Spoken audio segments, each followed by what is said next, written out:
Audio Jungle.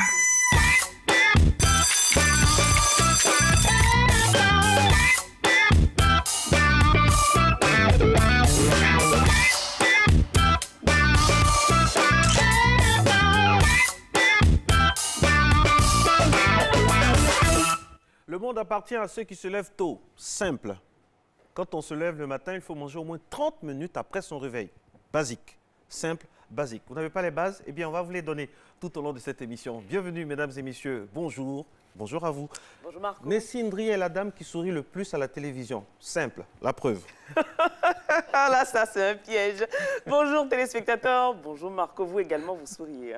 Ah oui. Vous souriez, vous riez. Vous êtes élégant. Je souris, je ris. Vous êtes beau. Ah bon? Merci. Oui, ça fait plaisir aux Je téléspectateurs. sens qu'elle va me demander quelque chose après. Oui, Surtout les matins, bien sûr. Donc, préparez-vous.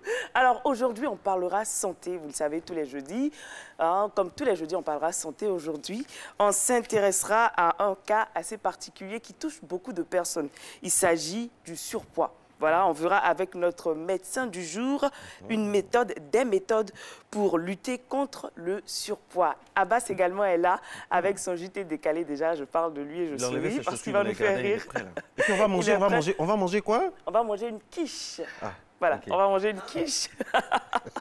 Donc nous sommes allés en cuisine, on vous a concocté. Hein, donc aujourd'hui, on vous montrera la recette de la quiche. Allez, donnez-moi la main, donnez-moi la main. Mesdames et messieurs, matin bonheur, décollage, vous l'avez constaté, on commence toujours par une ville. Et là, nous allons au pays du... On va en Chine. Maintenant, au pays du quoi? On va en Chine.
Magnifique paysage, magnifique décor et comme on dit en Chine, CSC, ça veut dire merci beaucoup du fond du cœur. Et c'est ce que nous vous disons pour votre fidélité devant votre petit écran tous les jours du lundi au vendredi de 5h55 à 7h30 minutes. Simple, basique. Allez, c'est l'année du chien. C'est l'année du chien en Chine. Et ils aiment beaucoup les animaux en Chine. C'est Adaï Roudry qui m'a soufflé ça dans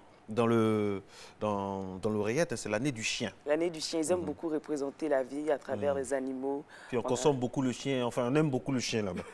On va dire ça comme ça. Voilà. Ils aiment manger. Ils font également beaucoup de sport. Ils prennent soin de leur corps, de leur organisme. Comme nous, on vous le propose également avec la rubrique Gym. Simple, basique.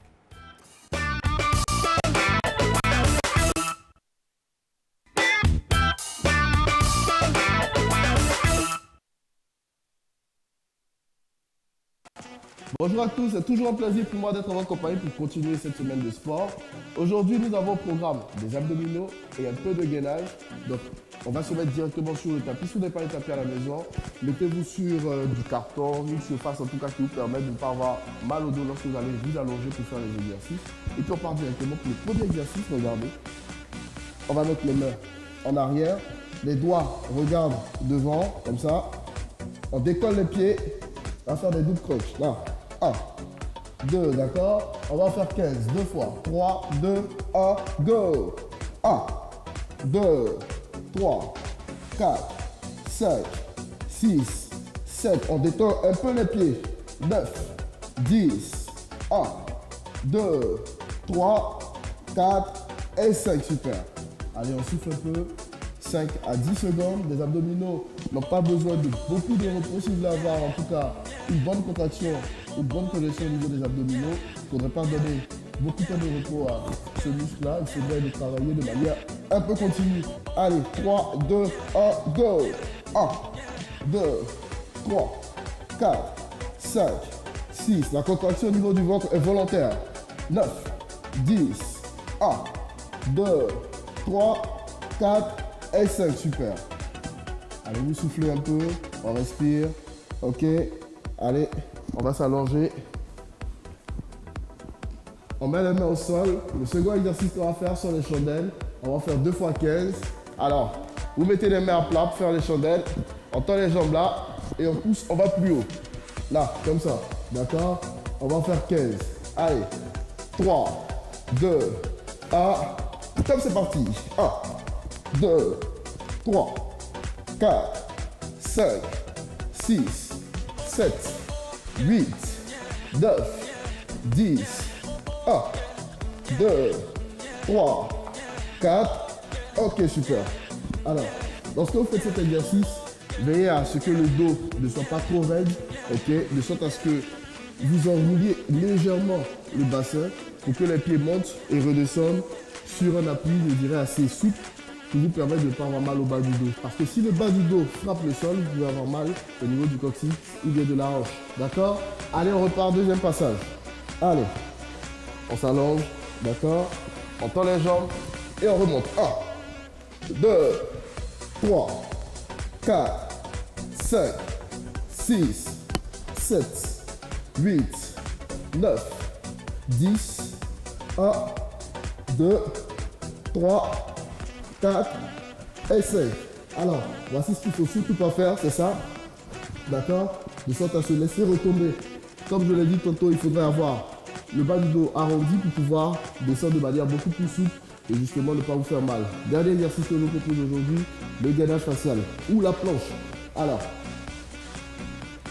pour faire la planche, on se met sur les avant-bras là, on monte sur la pointe des pieds, ok, et on contracte tout le corps. Contrairement à ce que beaucoup de gens pensent, lorsqu'ils font ce mouvement-là, il ne faudrait pas subir ce mouvement. Bien au contraire, c'est vous qui devez imposer, impulser un rythme, une intensité à ce mouvement-là. D'accord? Donc, lorsque vous mettez les avant-bras au sol là, et que vous commencez à tendre les jambes, il y a une contraction au niveau de l'avant-bras, du bras, de l'épaule, du dos, du fessier, de tout le corps en fait, pour que vous puissiez tenir le plus longtemps possible dans ce mouvement.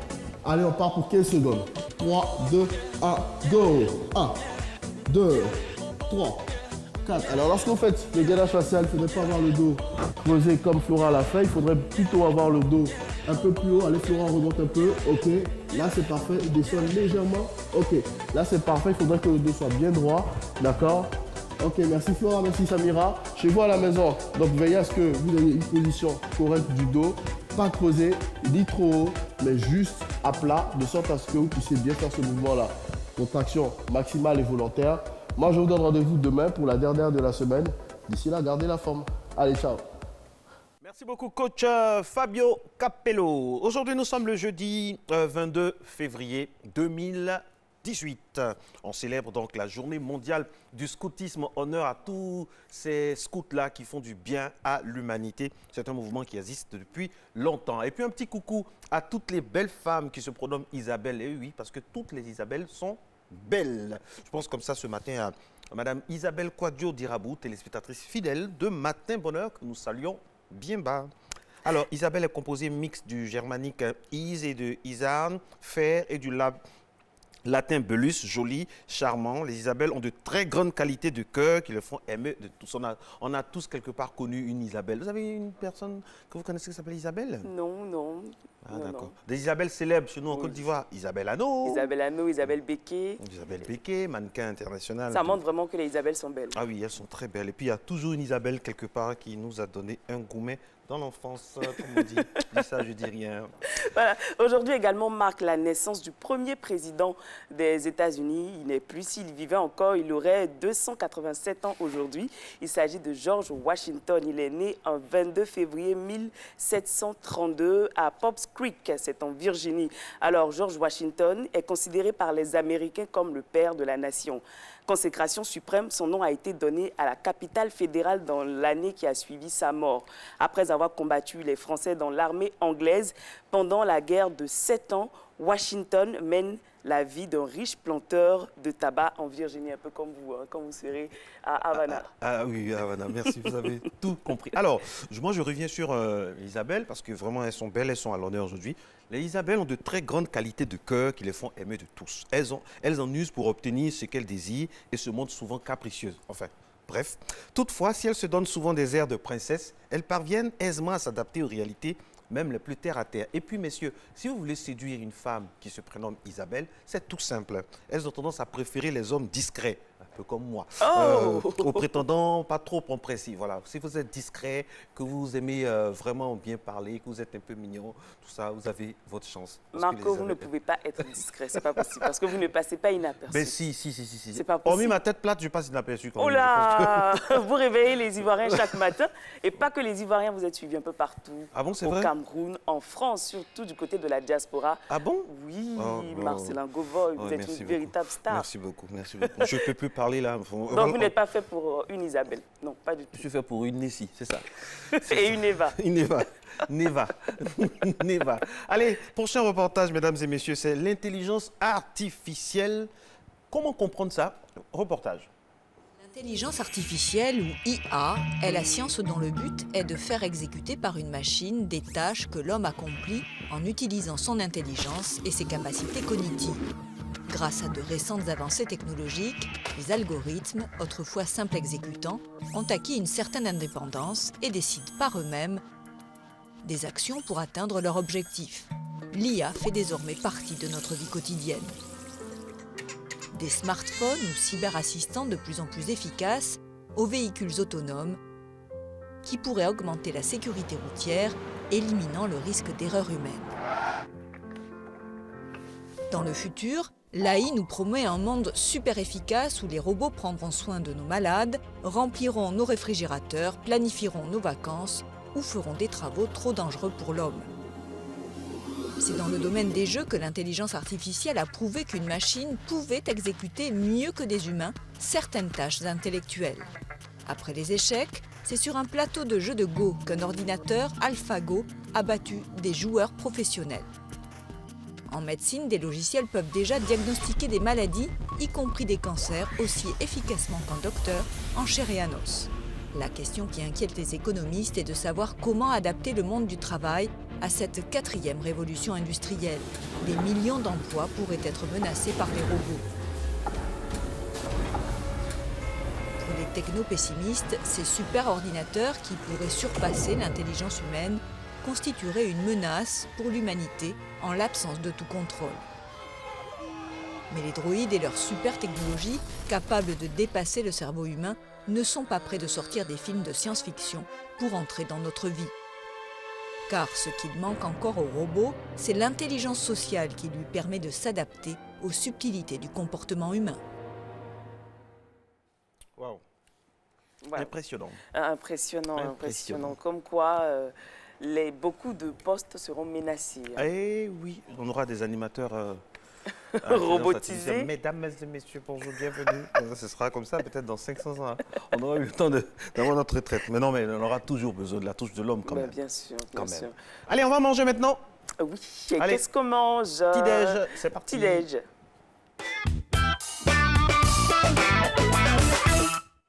Les Ivoiriens aiment beaucoup manger la tchéké, simple. Regardez, la preuve. Basique. Basique. On a une omelette. Ça, c'est le plat préféré d'Abbas, ça. Oui. Une omelette avec de la tchéké. C'est pas parce qu'il est obligé, au fait. C'est pas son plat préféré, il est obligé. Il n'a pas le choix. Il n'a pas le choix. C'est avec la bojama, hein? Oui. Parce que là, on voit que les grains comment on peut ressortent. appeler ça de façon gastronomique?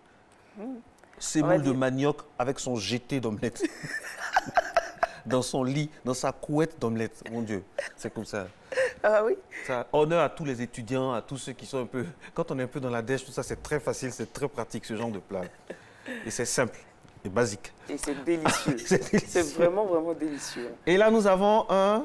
Oula, du pain au lait. Ah oui, ça c'est un geste que Diane Tiama fait souvent à son bureau. Un quand elle pain arrive le bien matin. croustillant, Marco. Un pain bien croustillant, et puis on verse le lait dedans. Généralement, c'est du lait concentré qu'on met dedans. C'est très, très bon, quoi. C'est délicieux. Je ne sais pas si c'est bon pour la santé, mais c'est... En tout cas, sur le On va champ, demander là, à notre diététicien, Sur Jules le champ, là, Poissy, à qui on fait un coucou. c'est trop Voilà, bien, quoi. c'est trop bien. C'est trop bon. C'est fini? Ah, c'est fini. C'est fini? Que ça pour aujourd'hui?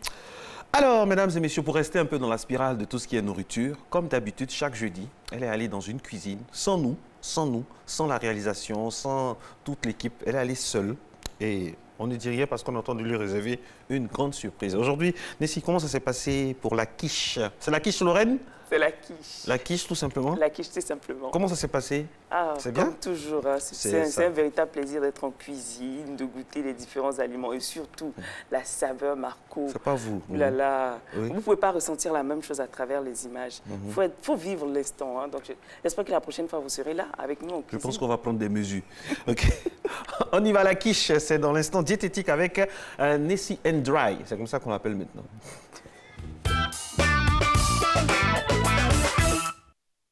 Bienvenue, c'est la rubrique diététique de Matin Bonheur. Aujourd'hui, nous allons faire plaisir à nos amis gourmets. En cuisine, il existe une pléthore de recettes de quiche. Mais aujourd'hui, on a décidé de vous présenter une recette assez particulière avec notre chef du jour. Bonjour chef. Bonjour. Vous allez bien? Je vais bien et vous? Très bien. Bienvenue dans la cuisine de Impact Communication. Je m'appelle Noufé Aminata. Je suis chef en cuisine et en pâtisserie. D'accord, chef Noufé. Qu'est-ce qui fait la particularité de vos quiches? La particularité de cette quiche, c'est que nous la faisons avec la farine de maïs, la farine locale. D'accord. Elle est sans potasse et elle est sans gluten. Et c'est une farine qu'on trouve sur nos marchés. Sur le marché. Super. Et qu'est-ce qu'il nous faut d'autre? Il nous faut des œufs, de l'eau, du beurre, du sel pour faire la pâte brisée. Ensuite, pour l'appareil, nous allons prendre de la crème fraîche, nous allons prendre du lait, nous allons prendre du sel, du poivre et nous allons découper nos jambons pour le fond de notre tarte. Super. On commence par quoi? Nous prenons un récipient aujourd'hui pour celles qui ne savent pas faire sur un plan de travail. Pour les professionnels, c'est le plan de travail. C'est le plan de travail. Et pour les amateurs? Les amateurs, vous prenez un récipient. Nous mettons la farine dans le récipient. Et il nous faut à peu près combien de grammes? Nous avons là 250 grammes de farine de maïs. Super. Nous faisons un puits. Faire un puits, c'est faire un creux dans la farine qui est dans le récipient ou sur le plan de travail. Nous allons prendre maintenant les 100 grammes de beurre. Vous la laissez ramollir, elle devient comme une pommade. Vous voyez, elle est très souple. Vous prenez un œuf, comme ça. Et ensuite, nous allons rajouter du sel. Du sel. Quelques pincées. Oui, vous pouvez prendre comme ça. Nous allons prendre une cuillère à soupe. Nous allons prendre notre eau. 2 cuillères à soupe d'eau. Maintenant, nous allons faire le pétrin. D'accord. Tout doucement, nous allons malaxer notre beurre au milieu du puits, comme ça.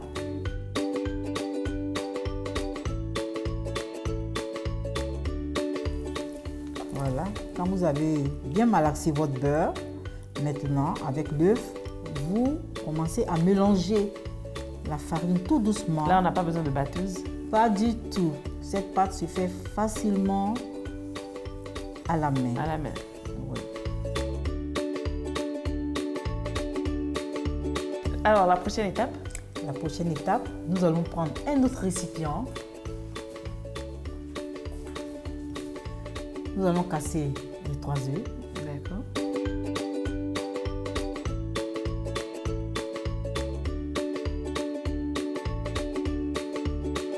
Nous battons nos œufs. Ensuite, nous ajoutons 35 centilitres de lait. Nous allons ajouter la crème fraîche.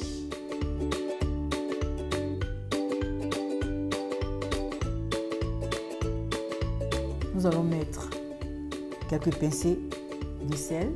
Nous allons mettre quelques pincées de poivre également pour agrémenter notre appareil. On appelle ça appareil, oui, en pâtisserie, c'est-à-dire que le liquide que nous avons obtenu. On l'appelle appareil. Oui. Et voilà.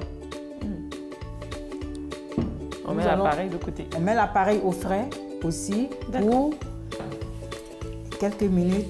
Prochaine étape, vous prenez votre jambon. Sur une planche, nous allons la découper.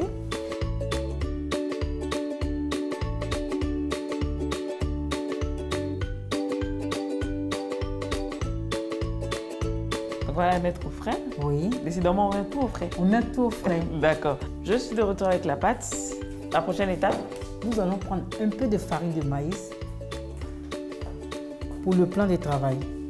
Nous allons saupoudrer notre plan de travail pour éviter que ça colle. Nous allons prendre un rouleau. Nous allons étaler tout doucement.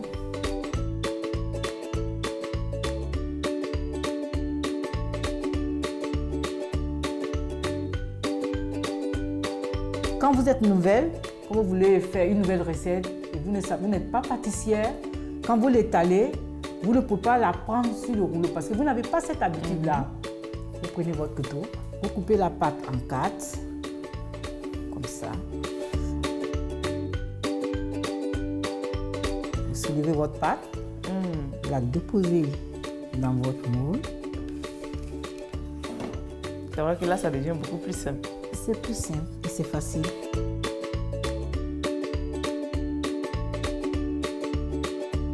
Maintenant, vous allez l'étaler avec les doigts, ce qui est encore plus facile. Vous allez boucher tous les trous que vous avez pu faire en découpant cette pâte. Ça, c'est pour les amateurs. C'est pour les amateurs.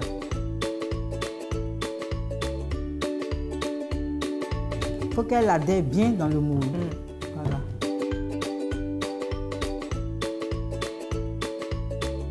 Nous allons mettre notre appareil.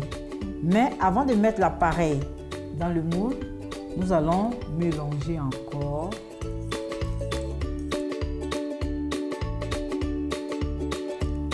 Et nous la renversons dans le fond de notre tarte. Maintenant, je vais aller au four.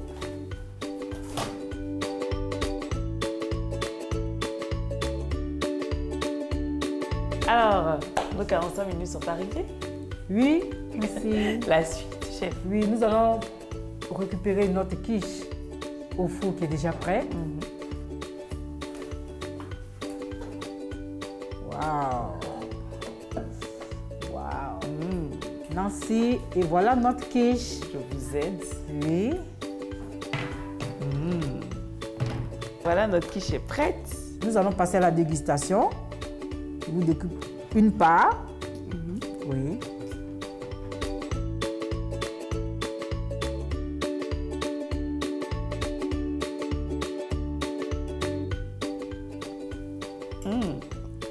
Excellent. Bah, c'est comme une quiche normale. Hein. On ne sent pas la différence avec La farine notre farine de maïs. Oui. C'est comme une quiche normale. Mais c'est vraiment, alors là, vraiment, vraiment bon. Surtout avec le jambon.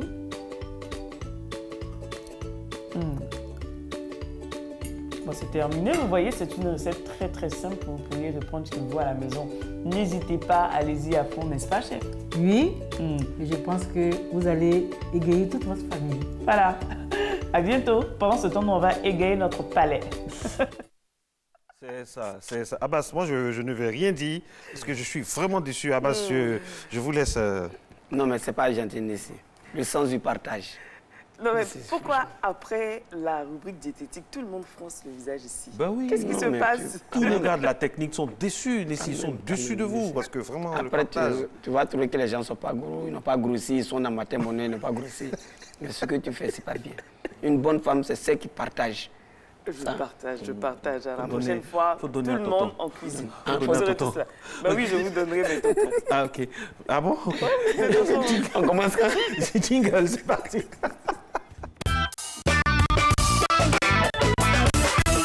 Abbas, vous êtes chez vous. Hein? Oui. Est-ce qu'on va vous dire bienvenue encore? Ah non. Vous êtes chez vous. Franchement, Peut-être que vous allez saluer les téléspectateurs. on ne peut pas les saluer. Pourquoi? On ne peut pas les saluer parce qu'aujourd'hui, on est venu pour séparer les gbés. Trop, c'est trop dans le pays. Là. Qu'est-ce qu'il y a? Quand tu mets ton enfant à l'école, c'est pour qu'il n'ait qu'à sortir grand type. Dans des prières, on veut que l'enfant n'ait qu'à juge. C'est pour qu'il sorte, c'est pas pour qui n'est qu'à sortir. C'est en français ivoirien, on parle. Si tu ne comprends pas, tu n'es qu'à laisser. Non, parce que quand tu veux parler à ivoirien, que tu mets les gros mots, ils ne comprennent pas. Il faut faire terre à terre. C'est-à-dire, aujourd'hui, tu vois, il y a un langage qui est là, en Côte d'Ivoire. Est-ce que tu vois? Donc, il faut lui dire la vérité. Quand tu mets ton enfant à l'école, là, c'est pour qu'il n'ait qu'à sortir grand type. Voilà. Et son grand type, que tu veux là, c'est il n'est qu'à être docteur, il n'est qu'à être pilote, Il n'est qu'à être... juge. Tout ça, c'est il n'est Ou qu'à être. animateur. Ou animateur. Parce qu'aujourd'hui, tu vois, Marcelin, c'est une référence. Quand il passe à Bobo, les enfants sont derrière lui. Il ne peut pas passer à Bobo. Ah, Marcelin, Frénier, Marcelin, à Bobo, tu vois. Mais tu veux aussi que ton enfant n'ait qu'à être juge. Mais si ton enfant est juge et que toi-même tu commences à juger déjà à la maison, ton enfant va faire quel travail? Justement. Aujourd'hui, on ne comprend plus les Ivoiriens. Petite chose nette, on va brûler mairie. Parce qu'on est fâché, on va aller brûler maison de préfet. Mais mairie, tu t'as brûlé là-haut. Il y a papier de ton enfant là-bas encore. Toi, tu te lèves, tu t'as brûlé mairie. Et puis après, quand il y a examen, il faut retrouver, comment retrouver papier où ton enfant, il y a trop de bavardage dedans. On se plaint pour dire que les microbes nous piquent matin, midi, soir. Les gens ont tout fait pour envoyer policiers et gendarmes. Tu es fâché, c'est toi, tu prends caillou, tu t'as tué gendarme là. Mais tu as quelle intention? Si on tue les gens facilement, quand même tu n'as jamais volé chez toi à la maison là-bas, ils t'ont tué. Non, on ne comprend pas. C'est pas bien ce genre de comportement-là, parce que ça commence à être un peu de trop.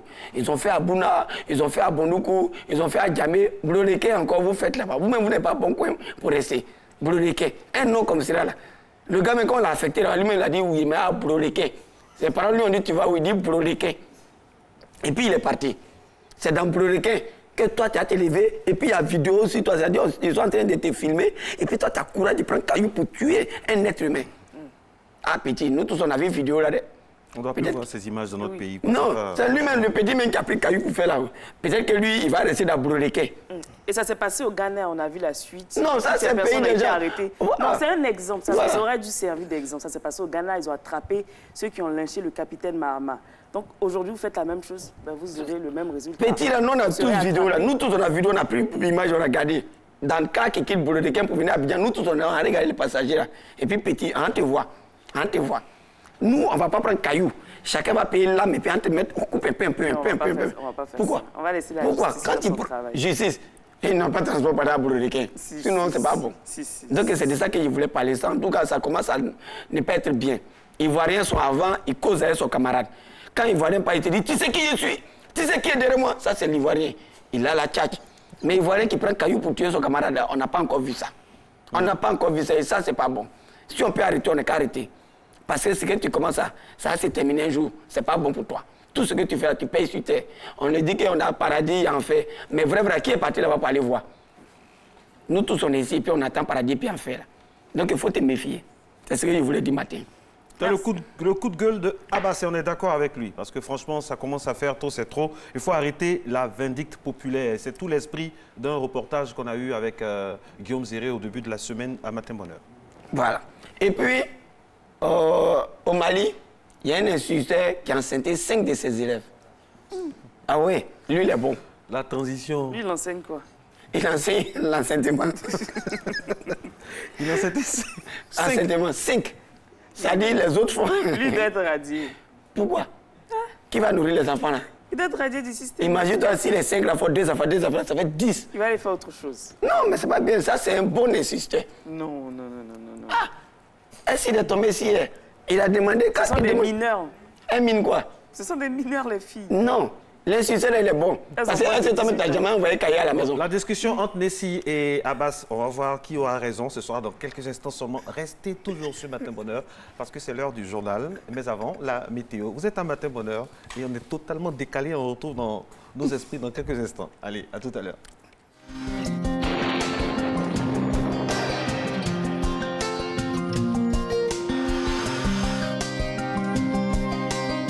MTN, everywhere you go. Mesdames et messieurs, bonjour. La région du Sud sera concernée ce matin par des pluies localisées, puis plus tard, le soleil prendra petit à petit sa place. Partout ailleurs, on aura un temps généralement nuageux et progressivement ensoleillé. Les températures prévues pour la matinée, nous aurons 25 degrés à Abidjan, 25 degrés dans les villes d'Adiaké, Bondoukou, Boaké. Daloa marquera 24 degrés, il fera 25 degrés à Dimbokro comme à Gagnoa. Korogo, 24 degrés, Mans, 23 degrés. Odiéné marquera 24 degrés, il fera 26 degrés à San Pedro et Sassandra. La ville de Tabo marquera 26 degrés et Yamoussoukro, 25 degrés.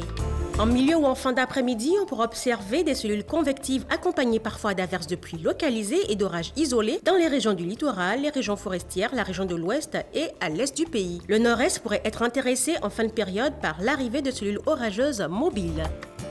Les températures prévues pour l'après-midi, nous aurons 32 degrés à Abidjan comme à Diaké, il fera 35 degrés à Bondoukou, 35 degrés à Boaké, Daloa, 34 degrés, 35 degrés à Dimbokro, Gagnoa, 34 degrés, 35 degrés sur la ville de Korogo, Mans marquera 33 degrés, le mercure affichera 35 sur la ville d'Odiéné, San Pedro 32 degrés, il fera 32 à Sassandra également, 31 degrés sur la ville de Tabou et Yamoussoukro 35 degrés. Très belle matinée à toutes et à tous.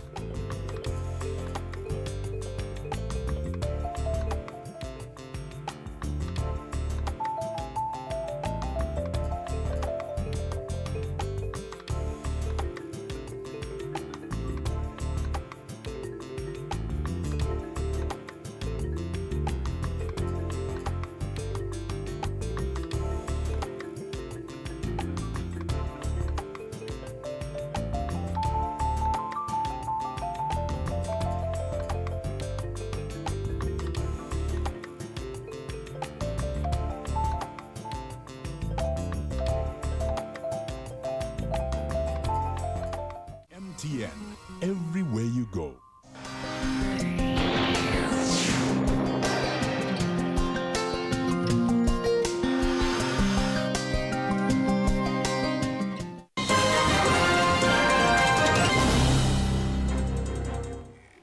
Bonjour à tous et bienvenue dans cette édition. La situation sécuritaire dans la ville de Bloléquin et la tenue des élections sénatoriales étaient au cœur du Conseil des ministres tenu hier au Palais présidentiel. Le Conseil a annoncé la tenue du scrutin sénatorial pour le 24 mars prochain. Awa Touré. Le 24 mars 2018, c'est la date retenue pour l'élection des sénateurs. Le Conseil des ministres de ce mercredi 21 février a adopté à cet effet 6 décrets portant organisation de ce scrutin, le premier du genre en Côte d'Ivoire. Le Sénat, il faut le rappeler, est l'une des innovations majeures de la Constitution de la Troisième République de Côte d'Ivoire, promulguée le 8 novembre 2016. Sur proposition de la Commission électorale indépendante, le collège électoral pour l'élection des sénateurs est convoqué le samedi 24 mars 2018. Le scrutin sera ouvert à 8 h et clos à 17 h. La durée de la campagne électorale est fixée à 4 jours.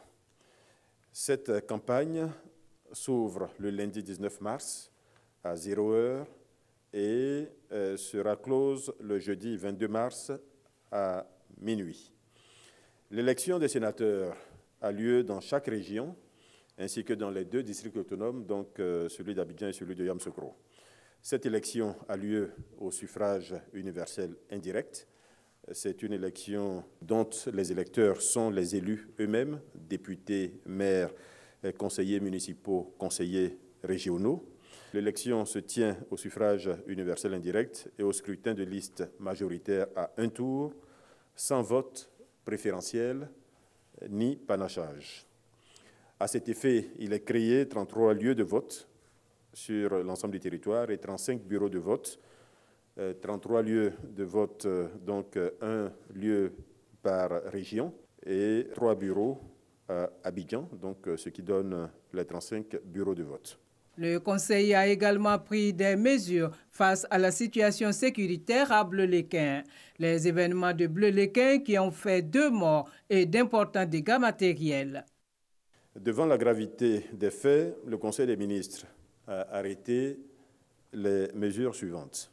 Le maintien du dispositif renforcé de sécurité dans la zone. Le redéploiement de toutes les autorités préfectorales de Bleuléquin. Le déplacement de tous les gendarmes ayant plus de 4 ans de présence dans la localité, soit 18 gendarmes sur les 31 qui y sont. Le démantèlement définitif de tous les barrages anarchiques. La conduite d'une opération de ratissage et de récupération des armes illégalement détenues dans la zone. L'ouverture d'un commissariat de police à Bleuléquin dans les plus brefs délais. Les enquêtes se poursuivent pour établir les responsabilités. Les auteurs impliqués dans ces événements pourront, le cas échéant, être traduits devant la justice. Le gouvernement a par ailleurs autorisé la visite de travail en Côte d'Ivoire du ministre portugais de la Défense. Une visite consacrée aux questions liées à la sécurité dans le golfe de Guinée. La Côte d'Ivoire compte une 60aine de langues maternelles, mais celles-ci sont négligées au profit des langues véhiculaires telles que le français et l'anglais. Qu'est-ce qui explique cela? Quelles sont les langues en voie de disparition? Pourquoi est-il crucial de pérenniser les langues maternelles? Davis Oyo et Franck Quadio nous donnent des réponses. Née d'un père Betty et d'une mère Dida, Maïva a 9 ans. Élève en classe de CM1, elle ne parle aucune des 2 langues de ses parents. Je ne comprends pas les 2 ethnies parce qu'à la maison ici, on parle beaucoup le français. Jacques est l'aîné de la famille. Ce garçon de 15 ans a quelques notions de la langue maternelle de sa mère, le Dida. Il a par contre d'énormes difficultés à s'exprimer dans cette langue.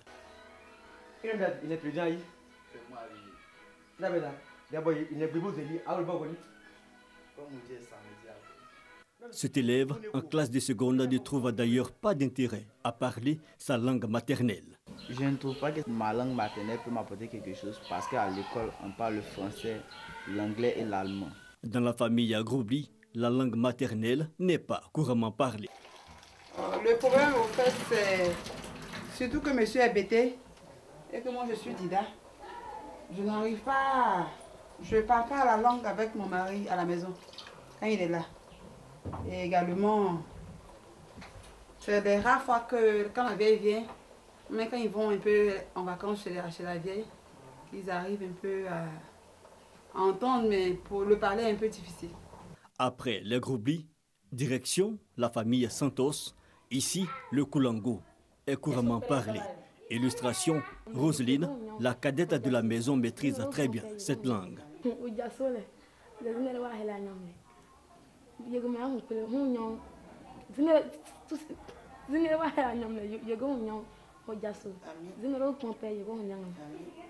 Son enfance au village lui a permis d'acquérir des notions de Koulango. Il a vécu au village. Bon, je suis venue à longtemps. Je parle souvent avec ma grand-sœur. Quand je suis avec mes amis, souvent, je parle en Koulango. Et puis quand ils me demandent ça veut dire quoi, je traduis en français. Stéphanie, cette mère de famille, arrive à utiliser sa langue maternelle pour encadrer son fils à la maison. Quand j'explique en français qu'il ne comprend pas, je lui explique un peu en Koulango, puis il me dit « Ah oui », mais même me disait ça aussi souvent. Donc pour moi, ça veut dire ça, ça veut dire ça. J'ai dit oui. Donc on fait comme ça, on fait comme ça. Et au fur et à mesure, un peu, il arrive à s'en sortir. Donc pour moi, c'est un plus à son éducation scolaire. Autre décor, même engouement pour la langue. Ici, la Vikam est la première langue parlée à la maison.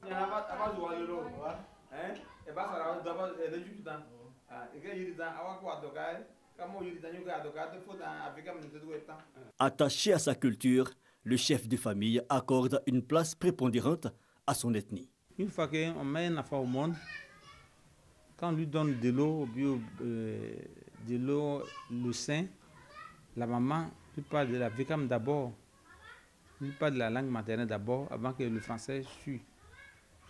Le français, c'est à l'école, on apprend ça. Mais quand nous sommes à la maison, nous parlons notre langue Vikam. L'une des filles de la famille depuis son bas âge, Armelle, est amoureuse de sa langue. Quand il y a les vacances, bien les petits congés, on y va au village aussi. L'entourage, le village, l'environnement, les frères, les soeurs, les amis. Donc, puisque lorsqu'on se trouve au village, il faudrait forcément qu'on parle la langue maternelle. Nos langues sont de moins en moins parlées dans les familles ivoiriennes et certaines seraient en voie de disparition selon la Société internationale de linguistique, SIL. Les langues en voie de disparition, essentiellement le Ega, le Tin, le Wane. Et ces langues ont besoin d'être visitées, recevoir des recherches linguistiques et que les fils et les filles, les locuteurs de ces langues et les communautés linguistiques de ces langues se joignent aux structures qui travaillent à la redynamisation des langues, que tous se mettent ensemble pour que nous puissions redonner une vitalité à ces langues. Mais aussi les Outilés et même l'Abron, dont les locuteurs parlent de plus en plus le Koulango. La langue, c'est le vecteur par lequel la culture s'exprime. Un peuple qui n'a pas cela est un peuple qui est mort, mort vivant. Ce qu'on gagne, c'est qu'on peut communiquer avec ses parents. La communication est possible et on peut aussi avoir des huis clos. Parce qu'aujourd'hui, on n'a pas de huis clos en tant qu'Ivoirien. Quand on se retrouve, on parle en français, tout le monde comprend le français, on ne peut rien cacher. Face à la régression préoccupante du nombre de locuteurs des langues nationales, le ministère de la Culture et de la Francophonie envisage instaurer dans tous les établissements scolaires l'enseignement des langues de Côte d'Ivoire. À présent, ce triste événement, dans la nuit d'avant-hier, une forte pluie s'est abattue sur la ville de Bouaké. Bilan, une personne tuée, des habitations et infrastructures endommagées. Le ministre des Infrastructures économiques s'est rendu dans les communes d'Atekoubé, d'Abobo et de Yopougon. Objectif, visiter plusieurs chantiers routiers réalisés ou en cours de réalisation ayant bénéficié du vaste programme de réhabilitation initié par le gouvernement. Amédée Kouakou dit être satisfait de l'exécution des travaux, même s'il plaide pour une plus forte implication des municipalités dans l'entretien et la préservation des ouvrages. Direction l'étranger, les autorités israéliennes poursuivent la mise en place de leur plan visant à faire partir près de 40 000 migrants, essentiellement érythréens et soudanais. Le projet de gouvernement donne aux personnes incarcérées le choix entre un départ dit volontaire vers un pays tiers ou une incarcération pour une durée indéterminée. Et mardi dernier, pour la première fois, 7 migrants refusant de quitter Israël ont été incarcérés. 3 jours après le crash d'un avion iranien dans le sud-ouest du pays, les équipes de secours ont commencé à descendre les restes des victimes, éparpillés à plus de 4000 mètres d'altitude. L'avion ATR-72 s'est écrasé dimanche matin pendant une tempête de neige, faisant 66 morts. Ainsi s'achève ce 6h30. Merci de l'avoir suivi. Très bon début de journée à tous et à toutes. Merci Maï. Merci à vous également, merci. Très bonne journée à vous également. Vous ne saluez pas Abbas? Oh, vous avec connaissez? plaisir. Hein? Façon, qui ne connaît pas Abbas? Les langues là sont disparaître là, franchement. Les langues sont quoi? Abbas va les faire revenir petit à petit. Ouais. Vous parlez bien. Je lui fais confiance pour moi, ça. je parle bien ma langue. Vous maîtrises ta langue ou tu parles ta langue? Je fais tout. Maîtriser le pas karaté. Fais tout avec sa langue. Ok. Merci beaucoup Maï. On continue avec Abbas. Abbas, c'est vrai que le cri de cœur, votre coup de gueule là était vrai parce que... N'importe quelle gueule dessus même. Gueule, c'est pas un jus. Non, c'est l'expression consacrée. Non, mais ils ont fait leur expression. Votre coup de bouche. Voilà. Ah, quand même, comme tu me la gueule depuis là. Quand même, il y a Guivet et puis à moi, je vais dire Guivet coup de gueule. Bon, là, c'est Guivet. Mais moi, à base, c'est un jeune comme nous. Il va bien? Ça va mieux chez lui? lui? Ça va, ça va. Alors, on lui passe un petit coucou. Hein. Ouais, il va commencer à reprendre bientôt. Ceux qui pensent que nous, on n'est pas valide. Moi-même, tu as vu qu'il commence à reprendre. Donc, Guivet aussi va revenir, Inch'Allah. Amen.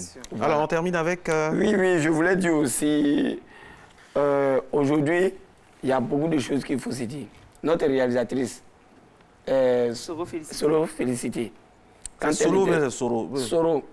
Parce que quand elle était assistante, elle a eu promotion. Elle est devenue réalisatrice. Maintenant, son poste d'assistante, qui doit prendre ça? C'est vacant. C'est vacant. Donc, comment on fait? Donc, c'est ça aujourd'hui le problème. On la remplace. Voilà pourquoi, quand tu es maîtresse et que tu deviens femme, ça veut dire que tu es maîtresse des remplaçants, tu deviens titulaire. Poste que tu as laissé là. Quelqu'un doit occuper ça. Pourquoi les femmes n'ont pas le sens du partage? La nature a horreur du vide. Vide avec 3 E à la fin. Ça, c'est Abbas, ça. C'est pas la même chose. Pourquoi? N'encouragez pas ça. Non.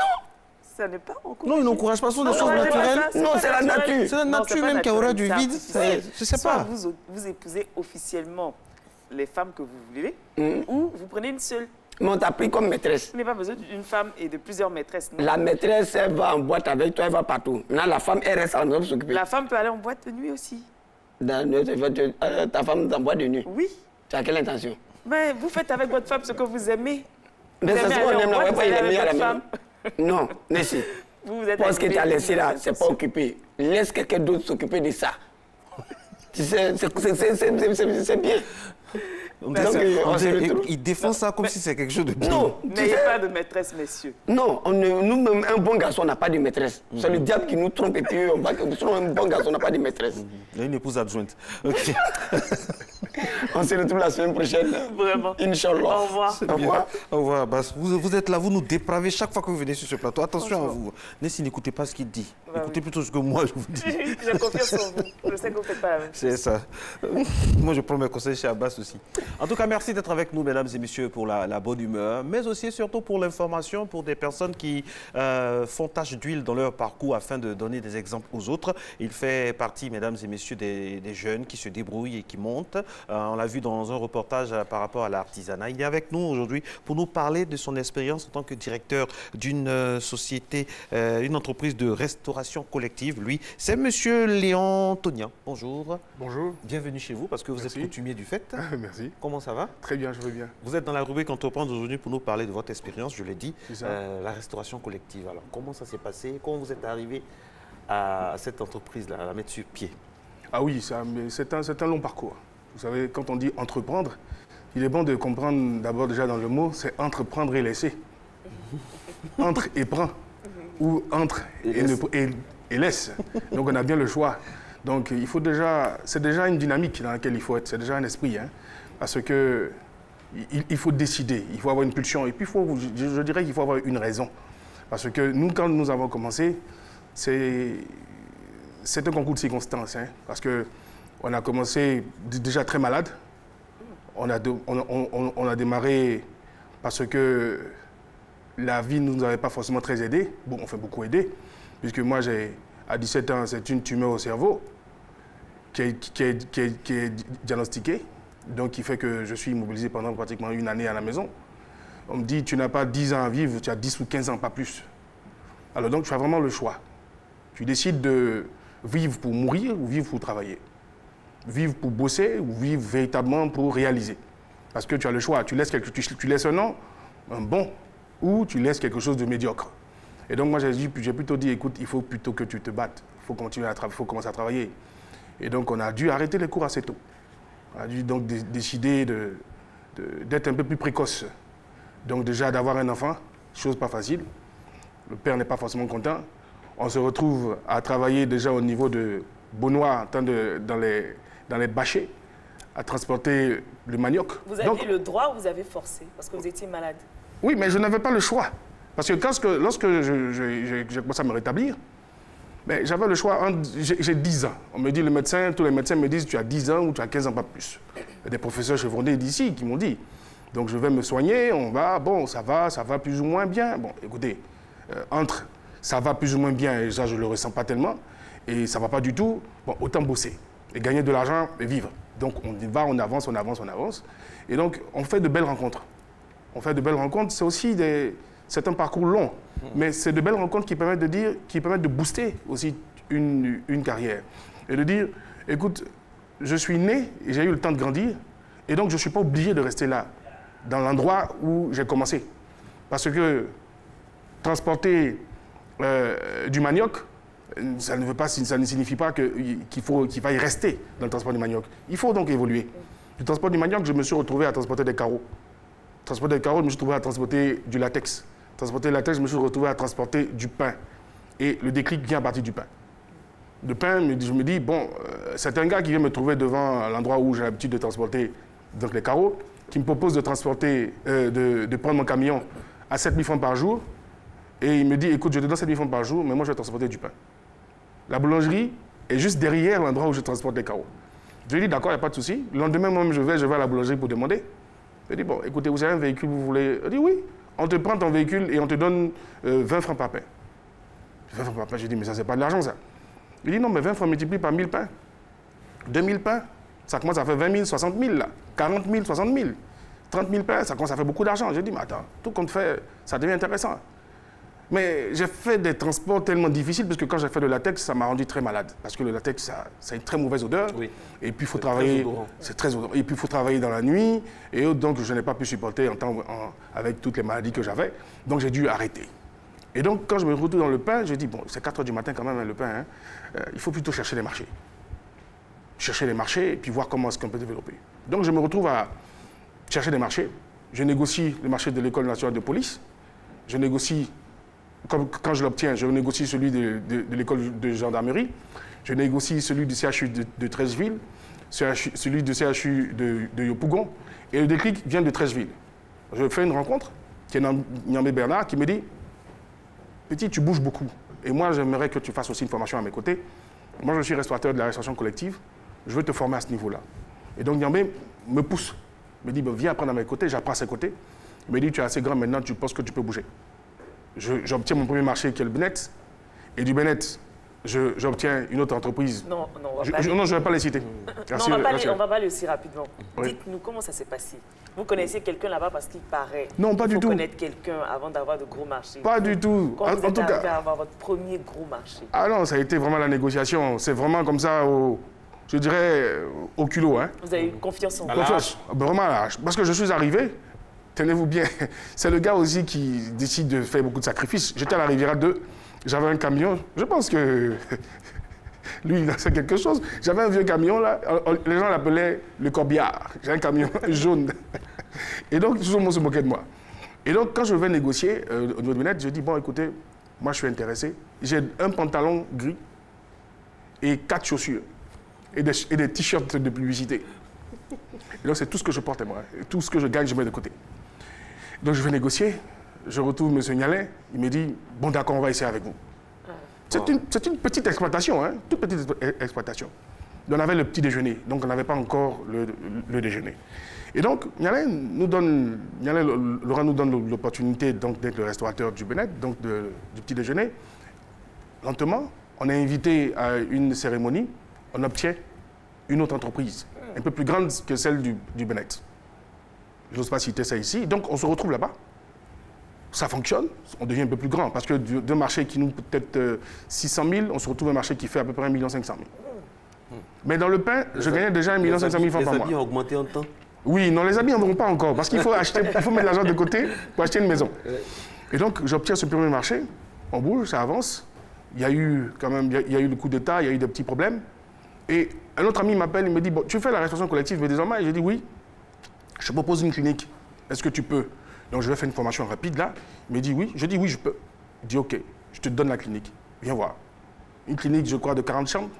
Donc, le niveau change complètement. Le standing est différent. L'univers? Mais l'univers totalement. Mais bon, l'univers des malades, hein. Après l'univers des ouvriers, je me retrouve avec donc, les malades.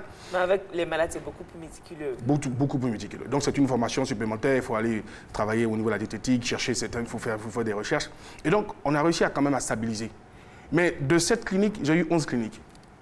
Parce que j'ai été pratiquement l'un des premiers aussi au niveau des cliniques. Et pendant ce temps, au niveau de la santé, parlons de clinique, au niveau de votre santé, ça s'améliorait? Ça s'améliorait, surprise, c'est-à-dire que je retrouve, on me dit, bon, ça va nettement mieux, et bon, Tonia, ça va. Je vais faire des examens, bon, il n'y a pas de tension, il n'y a pas trop de problèmes, vas-y. Mais là, tu veux être... Docteur Itaïo ne me donnait pas 30 ans, il me dit, tu n'auras pas d'enfant et tout, bon, Dieu merci, j'en ai 8, donc ça va. Wow. Voilà. Il a tellement voulu se rattraper que... Bon. J'en ai un peu abusé, tout comme ça. Alors, au fait, tout ça, c'est pour dire que dans l'entrepreneuriat, il y a un parcours. Il y a un parcours. Il y a des souffrances. Énormément de souffrances, beaucoup de difficultés. Mais il y a une passion. Oui, il y a une passion, une détermination. Il ne faut jamais lâcher. Il faut se dire, de toute façon, on n'est pas par hasard. Hein. Il ne faut pas être un enfant du hasard non plus. Il faut être celui qui décide de construire sa vie. Parce que de toute façon, la vie se construit sans vous. Si vous vous cachez en pensant que vous n'allez pas vieillir, mais vous vieillissez. Quand vous allez sortir, tout le monde sera vieux et en même temps que vous. Donc, de toute façon, vous avez plutôt intérêt à travailler et croire en vous-même. Parce qu'il y a des gens qui se disent, bon, moi, je veux ressembler à celui-là, là, maintenant. Mais là, maintenant, ces messieurs-là, vous ne pouvez pas lui ressembler. Parce que c'est un long parcours. Ce sont des personnes qu'on a modélisées aussi. Parce que, tenez-vous bien, moi, j'ai voulu être magistrat quand j'étais petit. Parce qu'on a tous eu des rêves, quand même. J'ai voulu être magistrat. Mais je n'ai pas pu être magistrat, mais j'ai fini par être magistrat. J'ai voulu être militaire. Je n'ai pas pu être militaire, mais j'ai fini par être militaire. Est-ce que vous les côtoyez au quotidien? Mais j'ai eu, après les exploitations de l'école nationale de police, j'ai été le restaurateur de l'école de police. Après cela. C'est-à-dire que dans mon parcours, il y a, oui, le livreur de pain, il y a le gros livreur de pain, mais il y a le restaurateur des camps militaires, de la restauration collective.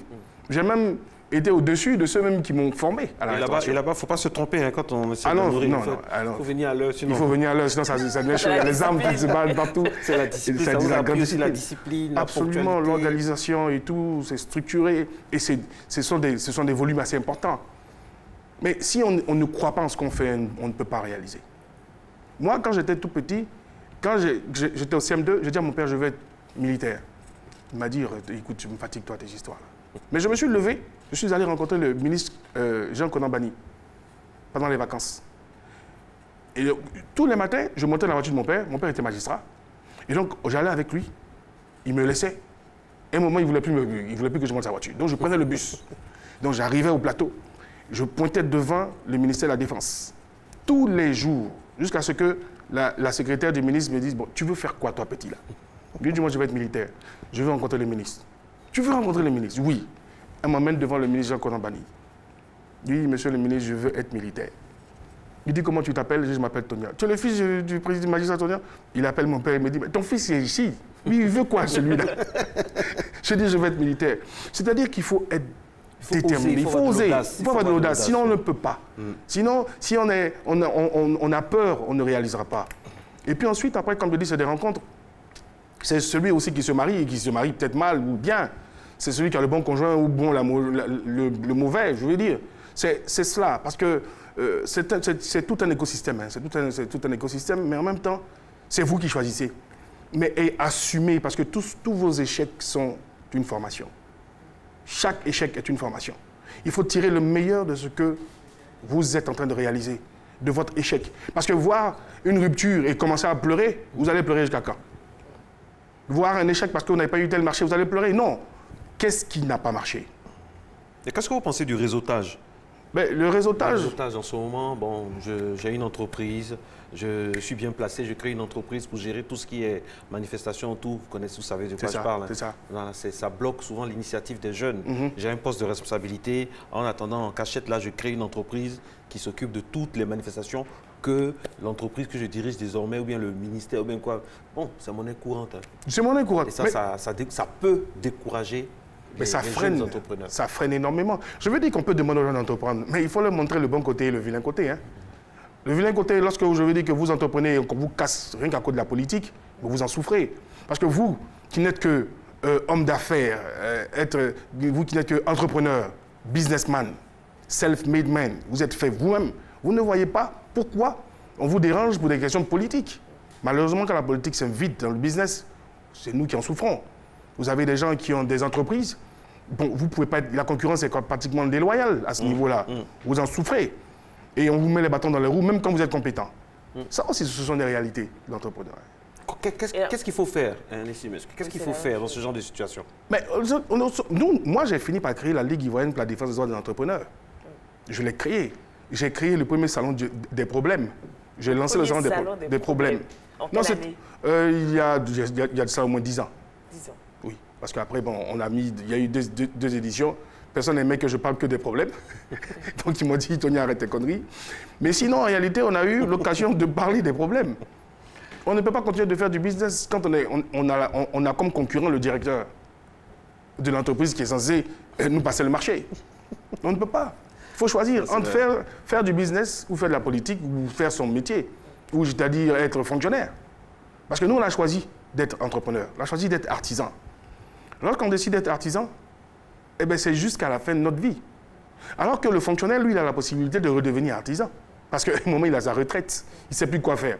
Tout compte fait, c'est lui qui ne sait plus quoi faire de sa vie et il devient artisan. Nous, on a choisi dès le départ. Malheureusement, ils nous mettent les bâtons dans les roues et ça devient difficile après. Donc pour vous, les entrepreneurs ne sont pas suffisamment protégés? Je ne trouve pas assez. Pas assez. Pas assez parce que... Et puis, vous savez, le monopole du business ne permet pas l'expansion d'un nombre beaucoup plus important. Monopole par qui? Mais par des entreprises aussi, qui sont plutôt poussées par aussi des politiques. Toujours les mêmes personnes. Toujours les mêmes personnes qu'on trouve dans telle manifestation. Toujours les mêmes personnes qu'on trouve. Personnes-là qui doivent avoir les marchés. Exclusivement ces mêmes personnes. Qu'elles puissent avoir le talent ou pas, c'est toujours les mêmes personnes. On est content que ce soit des gens talentueux, mais il y en a d'autres. S'il n'y avait que les premiers avant eux ne passeraient jamais. Hein? Je veux dire qu'à un moment, il faut... De toute façon, à un moment, c'est cyclique, à un moment, on meurt, hein, on n'a pas tellement le choix, mais il faut accepter de partir. Il faut accepter de laisser cette activité-là et puis de monter à un autre niveau. Et puis, quand je dis entreprendre, c'est entreprendre beaucoup de choses. L'entrepreneur, ce n'est pas celui qui est fermé à une seule activité. C'est celui d'ailleurs qui est ouvert au monde, qui est intelligent. C'est celui qui a la capacité de réaliser d'autres activités. Parce que moi, je me suis retrouvé dans le transport, comme je vous ai dit, je me suis retrouvé dans le domaine maritime. Je me suis retrouvé dans plusieurs endroits. Quelle est votre plus grosse déception? Ma plus grosse déception a été que je ne sois pas régulièrement accompagné même par les banques. Comme toujours. Comme toujours. Je finance à 90% toutes mes activités. Waouh. Ça fatigue. Énormément. Énormément. Aujourd'hui, c'est vrai qu'on pèse beaucoup, qu'on a quand même beaucoup d'argent, qu'on vit bien. Merci pour l'information. Non, mais ce n'est pas mauvais de le dire, parce qu'il faut que les gens comprennent qu'un entrepreneur, ce n'est pas forcément le pauvre, là. Ce n'est pas celui qui souffre. On souffre un moment, mais on vit bien. Celui qui a démarré avec les t-shirts de publicité. Voilà, mais qui est devenu aujourd'hui milliardaire. Les 4 pantalons. Oui, absolument. Mais aujourd'hui, qui vit très bien. Je veux dire qu'il faut montrer des réussites, des gens qui ont percé quand même, qui ont gagné, pour donner envie aux autres de continuer. Parce que quand un enfant n'a pas de modèle, il ne sait pas pourquoi il y va. Surtout que toujours il demande de l'argent. Si ce n'est pas que vous gagnez de l'argent, mais pourquoi vous voulez qu'il fasse ce que vous faites? Les modèles dans notre société, ce n'est pas seulement les footballeurs ou les artistes, les chanteurs. Non, il y a des gens simples qu'on ne connaît peut-être pas, mais qui font du bon travail. Et j'invite quand même les gens de la presse, nous tous, les réseaux sociaux, à plus faire la promotion de ces personnes-là. Ces personnes-là qui ne sont pas des fils d'eux, des filles d'eux, qui ne sont pas des stars, mais qui dans leur domaine. Et il y en a suffisamment, des Léon Tonian dans d'autres domaines. Franchement, il faut faire leur promotion. Malheureusement, on parle toujours des mêmes personnes. C'est toujours les mêmes personnes, c'est toujours les mêmes choses. Et bon, c'est dommage. C'est bien dommage, mais je veux dire qu'on essaie de se bouger au mieux. Et moi, je crois que, de toute façon, il y a un temps pour chaque chose. Aujourd'hui, les vieux, c'est nous. Nous sommes en train de passer de l'autre côté. Et nous, on a envie de montrer qu'il ne faut pas... On a gagné de l'argent tôt quand même. On s'est quand même battu très vite et on a quand même réussi. On a la possibilité de montrer à ce peuple-là et aux Ivoiriens qu'il y a d'autres choses, il y a d'autres personnes. Et il y en a encore qui croient encore dans ce pays. Même si c'est difficile, même s'il y a des moments où on se pose des questions, savoir est-ce qu'un jour on pourra avoir encore d'autres marchés, est-ce qu'on pourra encore travailler. Mais nous avons encore l'espoir. Merci beaucoup. Et c'est avec ce mot-là qu'on va terminer la conversation. Espoir. Merci beaucoup, Léon Tonian. Merci pour votre courage. C'est moi et votre plus grande victoire, c'est votre victoire sur la maladie. Ça, c'est sûr, c'est sûr, c'est sûr. Ça, c'est Dieu qui a bien voulu cela. En tout cas, et bon courage pour la suite. Merci. Et oui, effectivement, nous, on veut devenir comme M. Léon Tonian, des milliardaires. Ça passe par la pub.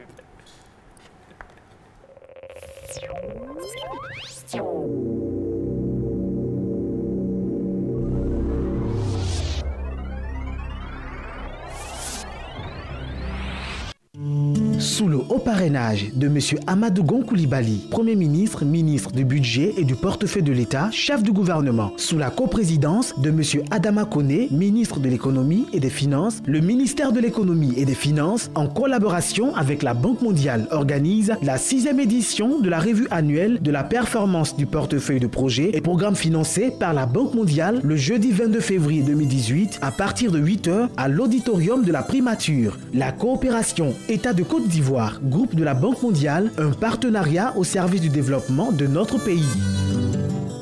Sous le haut patronage de M. Amadou Gon Coulibaly, Premier ministre, chef du gouvernement, sous la présidence du Dr Coulibaly Adama, directeur général du Conseil du coton et de l'Anacard, l'Association des exportateurs de cajou de Côte d'Ivoire, AECI, organise la 2e édition des Journées nationales des exportateurs de cajou de Côte d'Ivoire du 22 au 24 février 2018 à Abidjan, hôtel Radisson Blu à Port-Boué. Thème, création de synergies pour le développement durable de la filière Anacard. Plus de 1000 participants attendus.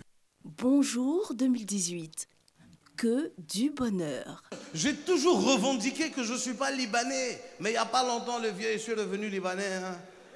Quand on m'a vu à l'aéroport, on dit « Hey, petit, tu es libyen ?» J'ai dit « Wallah, moi, libanais. Moi, libanais, moi, vendais shawarma à la rue 12. » La première question qu'on m'a posée au Congo, on m'a dit « Vous avez une arme sur vous ?» J'ai dit « Non. » Il m'a dit « Tenez, vous allez en avoir besoin. » Que d'humour pour la bonne humeur. Je suis allé au Cameroun il n'y a pas très longtemps. Ils sont adorables, les Camerounais. Le Cameroun, c'est le seul pays au monde où, quand tu fais un spectacle, le public, il parle avec toi. Je te jure, j'étais en train de faire un spectacle, il y a un gars qui s'est levé de sa chaise, il m'a dit « Voilà, tu as raison !» J'ai moi-même vécu la même situation. D'ailleurs, je vais vous raconter. J'ai dit « Mon ami, tu fais quoi ?»« Faut t'asseoir, c'est mon spectacle. » Les grands moments de Bonjour 2018, plus le bonus en DVD. Prix 2500 francs CFA. Point de vente, RTI Publicité Vallon, RTI Publicité Plateau, RTI Publicité San Pedro, RTI Publicité Boaké, Soum Cosmétique Yamoussoukro, Edipresse partout en Côte d'Ivoire. Bonjour, un concept RTI.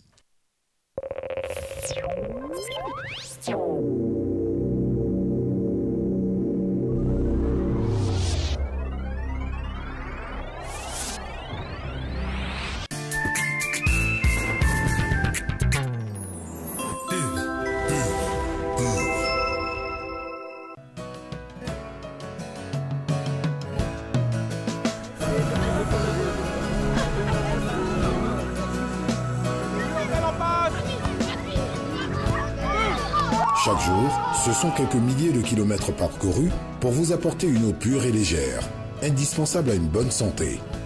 Vous livrer une part de bien-être est ma meilleure récompense d'une journée de travail ardu. Céleste, pure et légère. Ma soeur, où vas-tu si pressée? Mon mari a découvert une nouvelle pâte tomate là. Il en parle tout le temps. Ma chérie, ça Alissa tomate. Alissa? Ah! Le double concentré de tomates Alissa, fait à base des meilleures tomates naturelles sélectionnées pour leur goût et leur qualité. La tomate Alissa se conserve très bien et ne noircit pas. On voit une équipe qui va évoluer en 4-4-2. C'est de ça que je te parlais. Alissa, le goût parfait.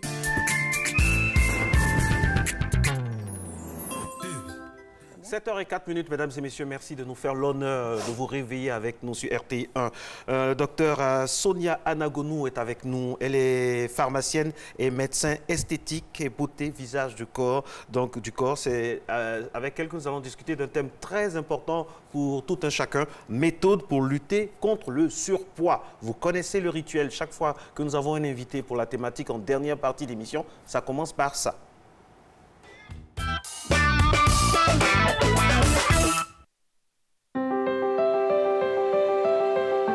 La montée de l'obésité se constate à l'échelle mondiale, sans distinction de richesse ou de pauvreté. En 2016, l'OMS dénombre dans le monde 1,9 milliard d'adultes en surpoids et 650 millions définis comme obèses. L'obésité est aujourd'hui un véritable problème sanitaire. L'obésité est une accumulation anormale ou excessive de tissus adipeux contenant de la graisse pouvant représenter un danger pour la santé.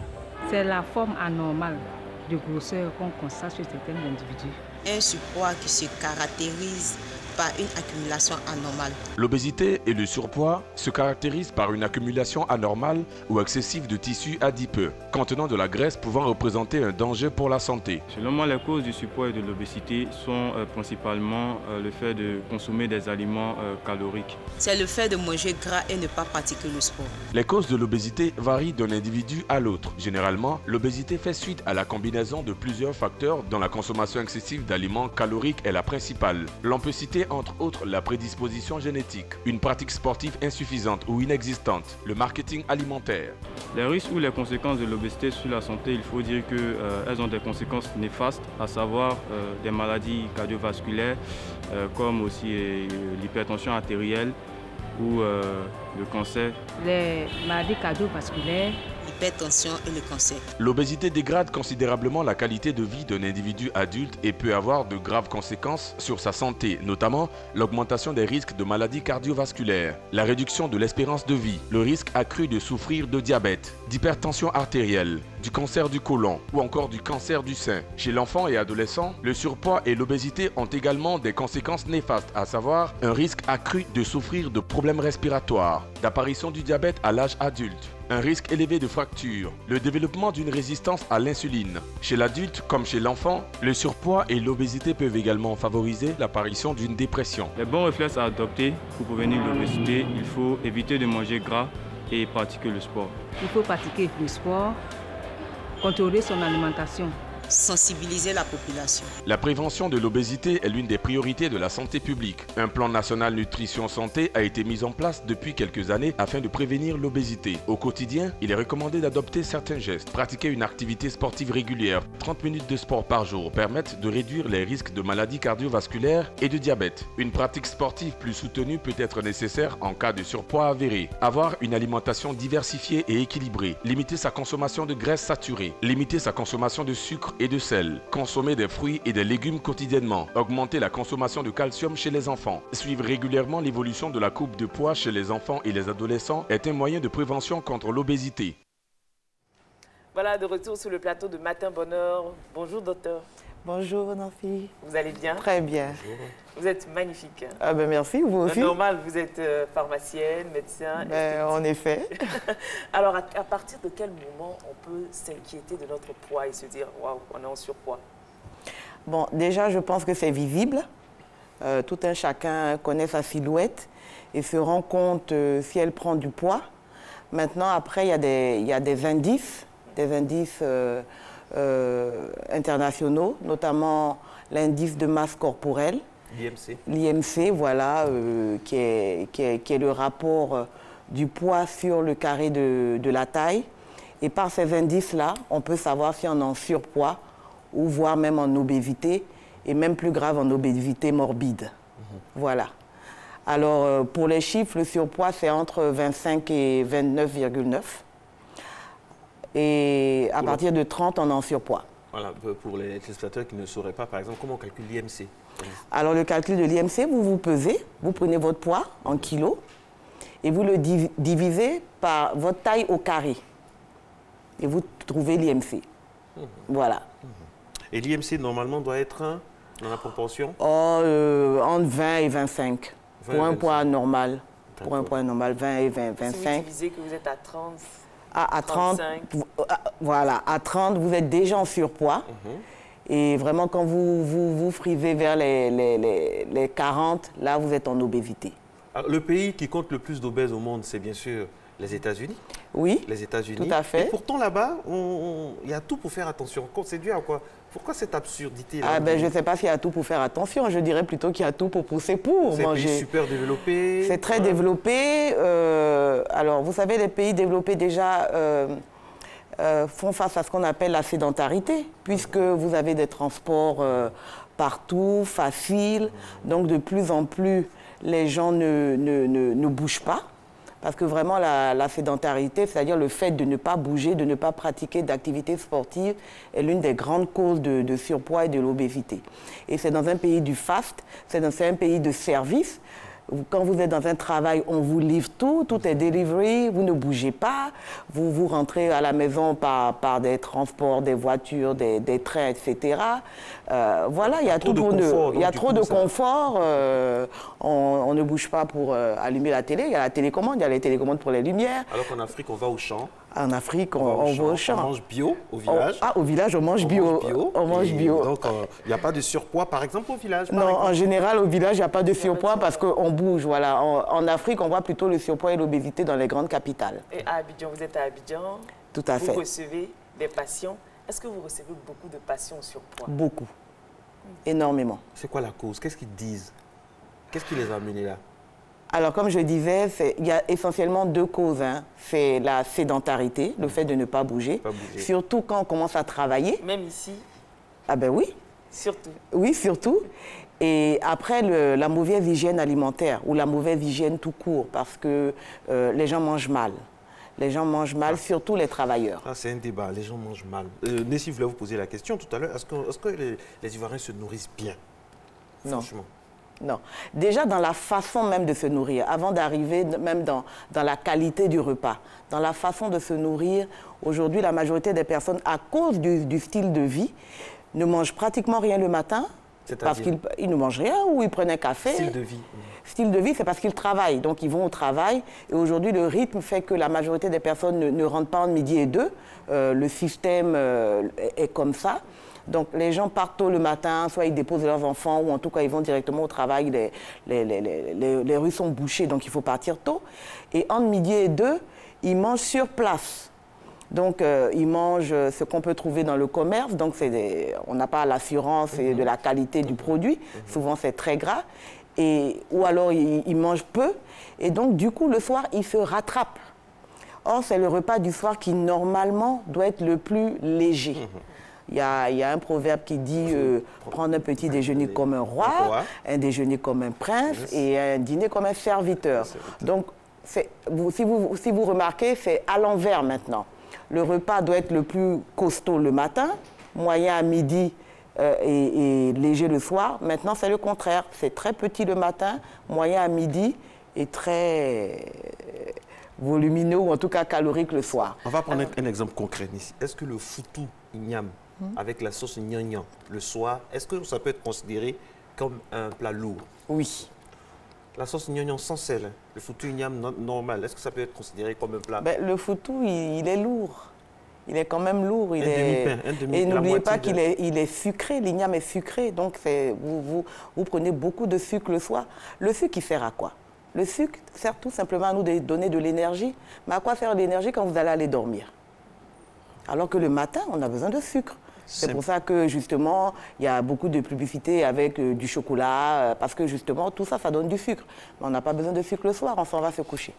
Donc, le matin, on peut manger le foutou? Bon, pour ceux qui aiment, oui. Donc, c'est possible. Si on consomme du foutou chaque matin, on n'a pas de risque d'être en surpoids? Si on brûle... Voilà. Si on brûle... Tout dépend en fait de l'activité. Oui, voilà. Parce que c'est justement cet équilibre-là, justement, c'est ce déséquilibre. Quand le repas est calorique et qu'il n'est pas brûlé, parce que si vous prenez le foutou et que vous êtes assis au bureau toute la journée sans bouger, c'est pour ça qu'on conseille de faire des pauses où on bouge un peu dans la journée. Il y a des petites astuces. Prenez l'escalier plutôt que l'ascenseur. Ne serait-ce que déjà pour bouger un peu dans la journée. Sinon, même si vous prenez le foutou, vous n'allez pas le brûler, vous allez prendre du poids. Il y a certains téléspectateurs qui disent, mais la dame dit que quand on va dormir, on n'a pas besoin d'énergie. On en a suffisamment déjà, ne vous inquiétez pas. Dieu a bien fait les choses. Bon, s'il me plaît, vous avez vite compris la question. Je n'ai pas eu besoin de me justifier. Nous sommes de grandes personnes. Mais on constate cela chez les enfants aussi. C'est vrai que les grands n'ont pas le temps de manger. Ça arrive fort en région, juste ici. C'est vrai que les grands n'ont pas le temps de manger le matin, encore moins à midi et le soir, ils se rattrapent. Mais les enfants, eux, ils vont le matin, ils descendent à midi. Mais on a des enfants en surpoids. Oui, alors une autre cause du surpoids, c'est aussi le facteur génétique. En général, quand vous constatez ça chez un enfant, c'est que les deux parents ou l'un des parents est déjà en surpoids ou en obésité, ou on constate cela dans la famille. Donc cet enfant a déjà une prédisposition, parce qu'effectivement, on voit des enfants qui, bien sûr, sont en surpoids ou obèses. Mais en même temps, si vous regardez de plus près, les parents n'arrangent pas les choses parce qu'ils donnent aussi des repas caloriques aux enfants. Les enfants aussi doivent manger équilibré. Les enfants doivent manger équilibré. Moi, par exemple, pour la petite histoire, je n'ai jamais donné de jus ni de soda à mes enfants avant au moins 8 ans. Mes enfants n'ont pas goûté le goût du soda. Ils ne connaissaient que l'eau. Je me rappelle, la maîtresse souvent me convoquait « Ah, mais vous ne donnez pas de jus à vos enfants ?» comme une mère méchante. Je dis, de toute façon, ils vont connaître le jus avec les anniversaires, etc. Donc, si déjà on habitue moins l'enfant au sucré, il ne va pas prendre de poids. Et puis, il y a des enfants qui n'aiment pas bouger, ils n'aiment pas faire de sport, ils demandent des dispenses à leurs parents, et les parents sont complices. Au lieu, si l'enfant est malade, bien sûr, mais il y a des enfants qui n'ont rien, ils ne veulent pas faire de sport. Au contraire, les parents doivent les motiver à faire du sport à l'école et si possible, même en extrascolaire. Donc la base, c'est ça. Il faut tabler déjà sur, pendant l'enfance. Déjà. Donner des rudiments donc, de bonne nutrition à l'enfant. Et puis aussi, on ne le dira jamais assez, le sport. Le sport, exactement. Donc apprendre à l'enfant à manger des fruits, des légumes. Et parfois, quand ils ne veulent pas, au bas âge comme ça, ils sont très anti-fruits. Oui, mais comme je dis, vous savez, l'habitude culinaire, pour ne pas dire la culture culinaire, est très, très, très forte. Elle est très forte dans ce sens, justement, si vous prenez un Ivoirien qui soit au Canada, aux États-Unis, en France, et que quand il a grandi, justement, il ne mangeait que le foutou, eh bien, là-bas, il cherchera à manger que du foutou. C'est pour vous dire comment la culture culinaire est forte. Parce que depuis petit, c'est ce qu'on lui a donné. Vous voyez, je connais des dames qui, le matin, justement, ne peuvent pas prendre de café parce qu'elles sont habituées à manger du riz couché, quel que soit leur standing, parce qu'on les a habitués à ça. Donc, si tout petit, 2 ans, 3 ans... Parce que c'est bon aussi, docteur, quand même. Oui, c'est bon parce qu'on vous a habitué à ça. Si on vous avait mis la pastèque et l'ananas dans la bouche, vous aurez trouvé ça très bon. Moi, je connais des enfants qui aiment beaucoup l'ananas, la pastèque, le melon, parce que depuis petit, on les a habitués à ça. S'il y a 2 ans, 3 ans, l'enfant, il ne connaît rien. Hein. Il connaît que ce que... Il n'est pas né avec le foutou dans la bouche. La preuve, l'alimentation varie selon les endroits. Quand vous allez en Asie, ils ne sont pas gros. Hein. Eh oui. Voilà, donc il y a des possibilités de donner une culture alimentaire avec notre alimentation. Je ne dis pas d'aller manger comme en Occident, mais chez nous, nous avons des fruits et des légumes. Alors, quelles sont les méthodes simples, basiques, pour lutter contre le surpoids? Qu'est-ce que vous avez à nous dire? Parce que, est-ce qu'on gère le surpoids d'un Africain de la même manière qu'un Asiatique, quelqu'un de type caucasien? Est-ce que c'est les mêmes formules, les mêmes tactiques d'approche? Bon, dans le fond, c'est plus ou moins les mêmes tactiques. Même si dans la génétique, les formes sont différentes. Par exemple, nous, en Afrique, le surpoids chez la femme est considéré, on va dire, comme gynoïde. Gynoïde, c'est-à-dire que la graisse est localisée dans le bas du corps. Voilà, c'est-à-dire que les Africains, nous avons des formes au niveau des fesses, des hanches, etc., alors que les occidentales, pas forcément. Ça peut être plutôt androïde, donc la graisse est dans le haut du corps. Mais malgré ça, la façon de lutter est plus ou moins la même, dans le fond. Les mesures sèment déjà de base, pour ne pas aller dans des mesures techniques et esthétiques, c'est déjà changer son alimentation, manger équilibré, comme je disais tout à l'heure. C'est un luxe, hein, docteur? Pourquoi? Parce que combien de personnes peuvent manger équilibré sur un Mais manger équilibré, c'est ce que je vous dis, manger suffisamment le matin, manger à midi et presque moins manger le soir. On mange quoi, par exemple? Vous pensez que Eva Nessie et Marco, avec leur petit salaire, est-ce qu'ils peuvent payer, par exemple, du kiwi, tout ça? Je dis ça comme ça. Hein. Est-ce qu'il y a des fruits? Ça coûte cher. Alors, vous me parlez de kiwi. De kiwi, c'est cher, mais l'orange, c'est pas cher. Oui. C'est la même chose. Ce sont des 2 fruits qui sont très riches en vitamine C. L'ananas, on a des champs d'ananas à Brunois et ailleurs. Voilà, ce sont des produits qui sont très, très accessibles. Contrairement à ce qu'on pense, je suis en train de le dire haut et fort. Melon. Non, le melon encore, on n'en a pas beaucoup. Oui, c'est cher. Mais l'orange, la mandarine, la papaye, voilà, ce ne sont pas des fruits ce sont des fruits locaux. On a beaucoup d'agrumes ici. On a beaucoup d'agrumes, le citron qui est conseillé. Vous pouvez faire des cures de citron. La salade, nous avons beaucoup de salades. La salade n'est pas chère. Les feuilles, vous pouvez faire des sauces feuilles sans huile. Vous pouvez faire des sauces claires. Des feuilles de manioc. Oui, toutes les feuilles, manioc, patate, tout ce que vous voulez. Alors, nos collaborateurs en régie veulent un exemple concret de menu pour une famille de 4 personnes. De 4 personnes, messieurs, madame, qui sont très, très vite partis. Ils ont une nounou à la maison. Concrètement, ils ont 2 enfants. La plus grande a 11 ans, la plus petite a 9 ans. Un menu idéal pour cette famille-là, ce serait quoi? Le matin ou juste le midi? Toute la journée. Toute la journée. Alors, le matin... Le matin, notamment les enfants, il faut qu'ils prennent du lait à cause du calcium et de la poudre. Entier, demi-écrémé? Les enfants, entiers et demi-écrémés. Les parents, s'ils veulent prendre du lait, il vaut mieux que ce soit écrémé. S'ils veulent prendre du lait, sinon du thé, du café. S'ils veulent prendre de la sauce et du riz, tant que c'est comme ils veulent. Ils peuvent prendre de la sauce tant que c'est une sauce assez légère, mais ils doivent être vraiment rassasiés. Ou du pain. C'est vrai que du pain blanc, du pain brun, du beurre. Vraiment, ils peuvent manger comme ils veulent le matin. Justement, à propos du pain, il y a du pain tradit, du pain, il y a toute une variété de pains. De plus en plus, ça arrive chez nous, dans notre pays. Alors, il y a des pains qui facilitent, il y a du pain qui facilite la digestion, il y a du pain qui donne du tonus, tout ça. Qu'est-ce que pain tradit? Bon, en gros, vous avez 2 grandes familles. La famille des farines blanches, qui est beaucoup plus calorique et sucrée, et justement la farine brune, qui est conseillée justement pour les personnes adultes, qui facilite la digestion. Après, toutes les variétés, son complet, céréales, tout ça, ça c'est les brunes. Et après, le pain baguette, c'est de la farine blanche. Mais bon, je pense que le matin, si on n'a pas de problème, on peut prendre de la farine blanche, on prend ce qu'on préfère. Franchement, je sais que les Ivoiriens sont des grands consommateurs de pain. Surtout les baoulés.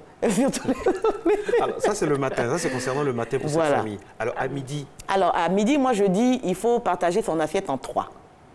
Déjà, c'est l'idée qu'il faut avoir. Partager l'assiette en 3. La moitié de l'assiette, c'est-à-dire 50% protéines. Qui dit protéines dit viande, poisson, œufs, poulet, etc. Donc, vous mangez suffisamment de protéines. Vraiment en grande quantité. Si vous voulez manger un poulet en entier, il n'y a pas de problème. Et pour l'autre moitié, vous divisez en 2, 25% de sucre lent et 25% de légumes. Donc, du coup, sucre lent, c'est tout ce qui est pâtes, riz, foutou, c'est-à-dire les garnitures, si on veut parler, les garnitures lentes. Et vous avez les légumes, haricots verts, salades, feuilles, etc. Donc, du coup, quelle que soit la manière dont vous mangez, ayez en idée que la grosse partie, ça doit être des protéines.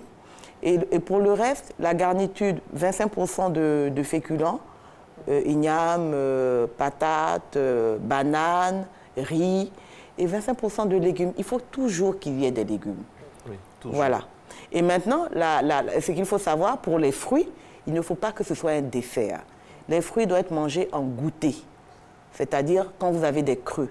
Donc quand vous avez des creux, vous mangez, au lieu de manger des biscuits, des chips, et tout ce genre du chocolat, eh bien, vous prenez justement l'orange, la papaye, tous les fruits que vous voulez. La banane, exactement, qui cale assez. Et le soir, vous mangez encore une grande quantité de protéines, mais cette fois-ci, si vous pouvez, vous évitez les féculents, c'est-à-dire protéines et légumes. Si vous ne pouvez pas éviter les féculents, vous en prenez encore en plus petite quantité. Voilà. D'accord. Voilà, donc le soir, vous mangez beaucoup plus léger. Vous pouvez manger des sauces feuilles avec du poisson, avec juste un peu de riz ou de la tchéké. Le soir, vous pouvez privilégier les braisés. Je pense qu'un poulet peut suffire. Moi, je mange un poulet. À la maison, on est 4, on mange un poulet à 4. Je pense que ça peut aller. Mais la diététicienne a dit à la télé qu'on peut manger un poulet entier. À 4? Oui, mais on n'oublie pas, au-delà de tout régime, c'est le sport. Au moins 30 minutes de marche, oui, voilà. Recommandé. Oui, donc voilà, la marche, c'est très bien parce qu'on n'a pas besoin forcément d'aller en salle si on n'a pas les moyens. On peut marcher dans son quartier, 30 minutes, même 20 minutes. Avec la tous les jours. Est-ce qu'on peut bien marcher?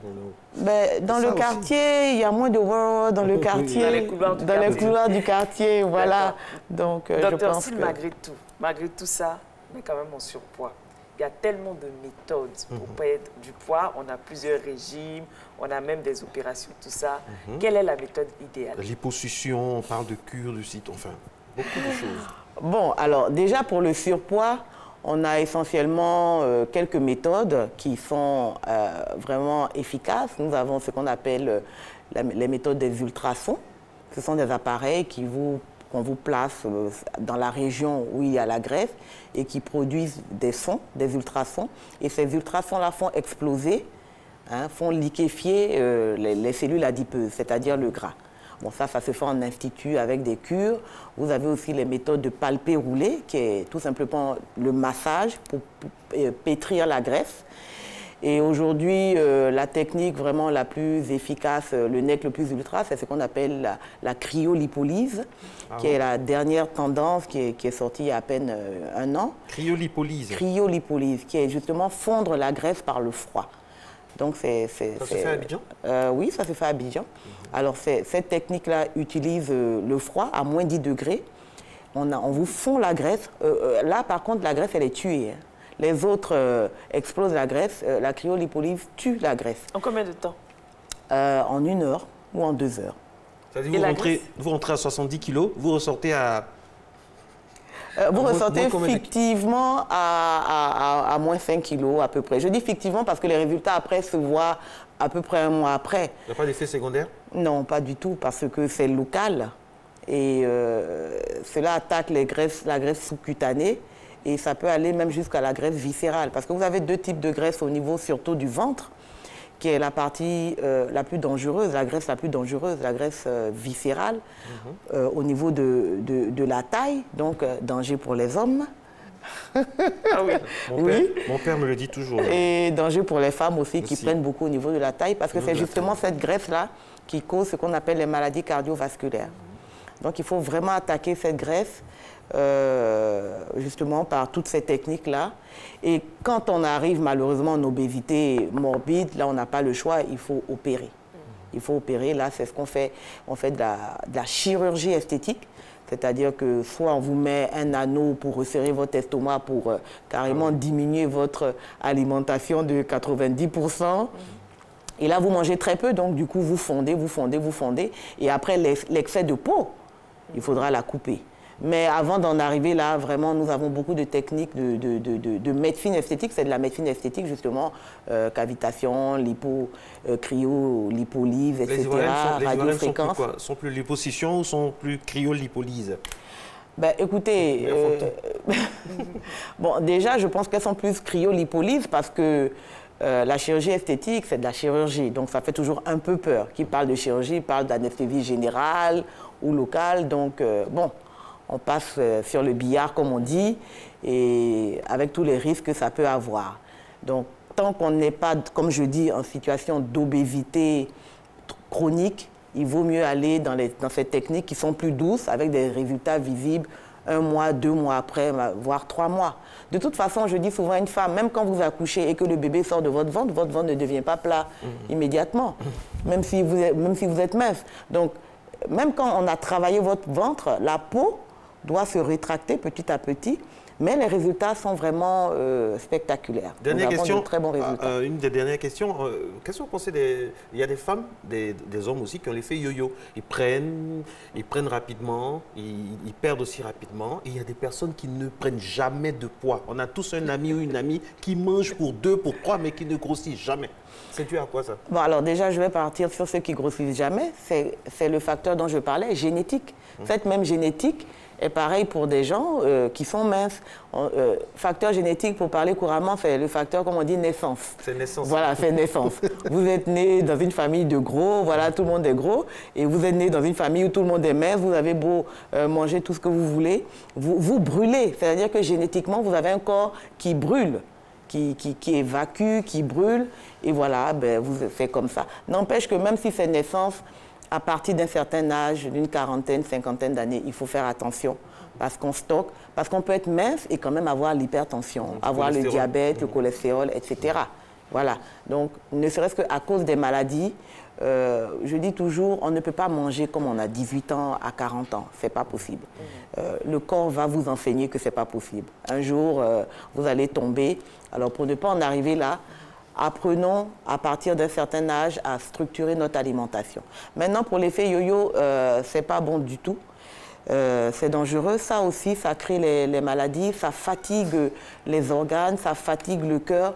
Donc, il faut vraiment, si on n'arrive pas à stabiliser, aller chez un professionnel en institut ou en cabinet, se faire accompagner et stabiliser. Je dis toujours, pour terminer, que quelle que soit la méthode que vous aurez utilisée, que ce soit même la chirurgie, la cryolipolyse, les cavitations, le palpé roulé, il faut après apprendre à manger et aussi faire du sport pour garder la ligne. Merci beaucoup, docteur. Merci Avec beaucoup. vous, on a tout ce qu'il faut pour rester en bonne santé et surtout pour garder un poids normal. On espère que vous avez bien pris note. On se retrouve demain à la même heure, 5h55, 7h30. Au revoir.